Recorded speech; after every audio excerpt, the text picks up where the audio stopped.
Welcome back to Alice Springs. Now, of course, we are here at the Suicide Prevention Conference, bringing people from all around the country. We have two with us now. Tom Calma, who is co-chair here at the conference as well, and Professor Ted Wilkes, who also advises the government, a Noongar man advising the government on alcohol and drugs. And Ted, you've had your own tragic experience in your own family with suicide, haven't you? Do you mind sharing some of that with us? Yeah, I lost a nephew and a grandson, 19-year-old, and a young fellow who was a little bit older than 19, but in that age bracket where they're very vulnerable, and you know that transformation into to manhood that happens from teenage life. Very tragic, impacted on our family in a way where we still haven't recovered. My oldest daughter, who's the mother of the grandson, still is traumatised by it. It's only natural, isn't it? And how do you overcome something like that? And Tom, why are we seeing this on such a scale? Are you prepared to say that this is an epidemic in our communities? Yeah, look, it is an epidemic, and you can't say anything other than that. And it's increasing. In fact, we're not progressing to the stage where it's decreasing. And getting younger as well. The numbers of people, kids under the age of 14 committing suicide is enormous compared to the rest of the community. And young girls, and also the cluster suicides that we have. And with the clusters, why do we see that? We don't know. And this is part of what our project is, the Aboriginal Torres Strait Islander Suicide Prevention Evaluation Project, is to try and work around the country and identify some of the key contributors maybe, and also look at those communities where there's been successes in turning around the number of suicides, and take those learnings. And this conference is part of that whole evaluation strategy. And of the 350 people, you know, the vast majority would have lost somebody close to them here. And that's why it's such an important conference, because we want to get the solutions coming from the community. And they've already talked about that, and I think it's really important, and culture is really one of the really consistent messages here. Well, that's interesting, Ted. I want to come to that. The aspect of culture, we know that suicide is a scourge for the entire community, non-Indigenous and Indigenous, but so much worse for us. What role does culture play in this, particularly in trying to be able to combat what Tom has said is an epidemic?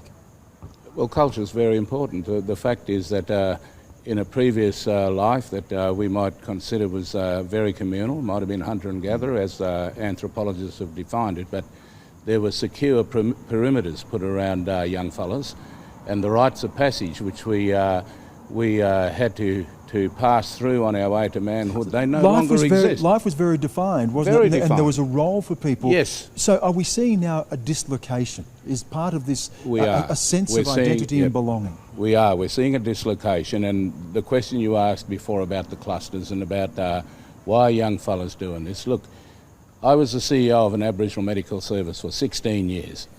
I asked the doctors, and I saw young fellas coming into the AMS as children, and then at 19 and 20 as young people, being very traumatised by what has happened in their life. And I needn't be too explicit about it, but the abuse and the trauma that happens to young people, and we know that in this world that we call Australia today, there are royal commissions going on into the child sexual abuse and the abuse of children, young people. Let's put 2 and 2 and make it add up to 4. And part of that, we've heard this here today, people speaking very honestly, Tom, about the role of responsibility in our own communities, the responsibility that we have as well to our own children. You know, you don't want to point the finger of blame, but blame can be attributed to people here. Where is the failure? Well, I think the failure dates back a long time, and it's part of acculturation. It's trying to make us fit into a Western European sort of model.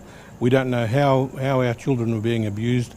And we're talking generations now. Is there a difficulty in calling this out in our communities? Are people reluctant to be able to step in and intervene in this? I think it's as much people not knowing that this may be a contributor, but more and more the evidence is out there. The Royal Commission, we had Professor Helen Milroy today talking about these issues, and I think we'll see that through institutionalising our people, there were a whole range of behaviours that they adopted that could now translate into the community, but it's an issue that we have to really explore a lot more, and people have got to understand that their behaviours, the adults understand their behaviours could affect generations to come, and that's why it's important, and governments have got to understand that they have to listen to us for the solutions.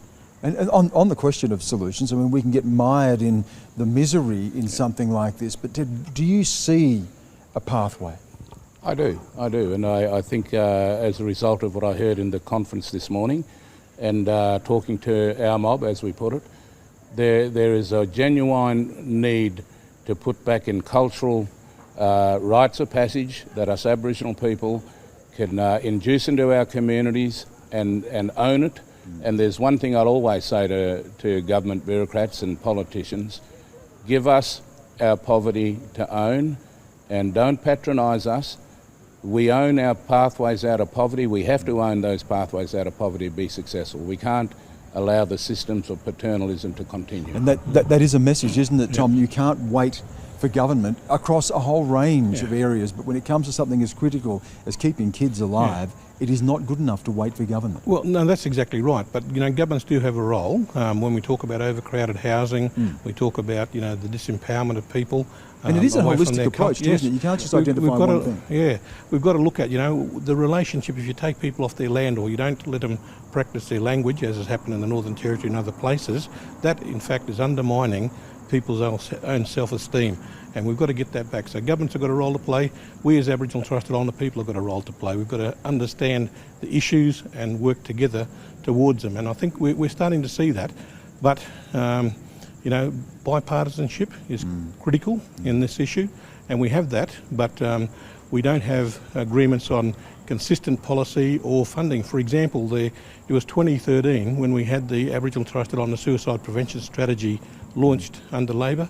It still hasn't been implemented, going into 4 years later. 4 years later. Tom, thank you again for joining us. Ted, thank you. And thank you for sharing your own family story as well. It's a story that we've heard a lot here today, and people coming together, being able to share this, I'm sure is part of not just a healing process, but actually taking us to finding the solutions. Thank you for joining us.